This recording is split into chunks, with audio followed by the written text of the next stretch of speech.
Last week, we looked at the Arne-Thompson-Uther Classification Index for Folktales, or the ATU Index, as it is commonly referred to.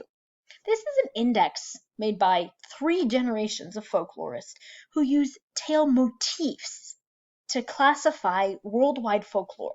So these motifs could be magical helpers, like a fairy godmother, or a magical cat, enchanted spouses, perhaps a beastly bridegroom or a beastly bride, sleeping curses, all these sorts of things that you see occur again and again in different tales that let us know they're all sort of variations of a similar tale.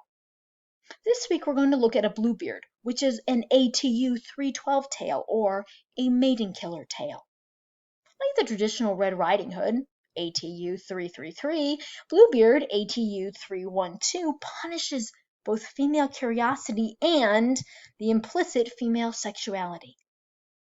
Angela Carter in the 1970s saw this legacy of female oppression in the United States and the Anglophone world as beginning with fairy tales that, like Zipes, she agreed were indoctrinating children, girls and boys, with ideas of what they can and cannot do.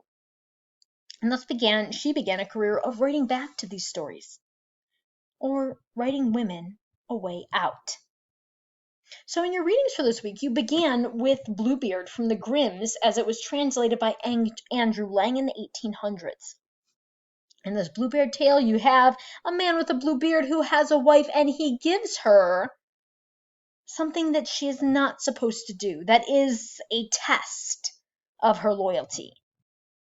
And this test has nothing explicitly sexual, but as we get there's a man and a woman and there's blood involved in it, we know that this is symbolic of probably her sexuality. She violates this and she finds out that she is one of many wives, not only been used by this man, but murdered.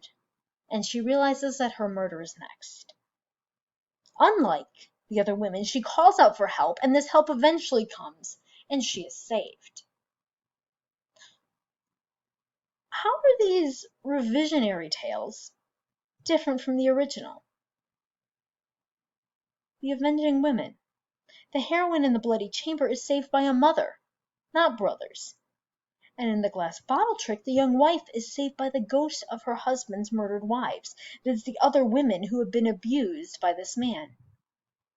Why do you think both Carter and Hopkinson use avenging women to write a new way out of this patriarchal and colonial abuse? Could it have something to do with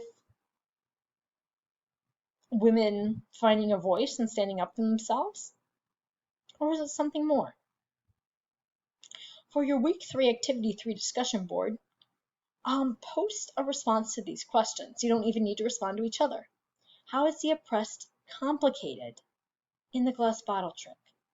So in Hopkinson's story, is the killer husband also a victim of the patriarchal and colonial abuse that he has internalized and represents? Is what he hates a self-hatred that he very, very sickly believes because of the things that society has done to him?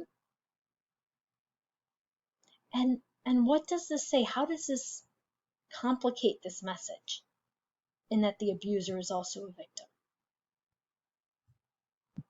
I look forward to reading your thoughts.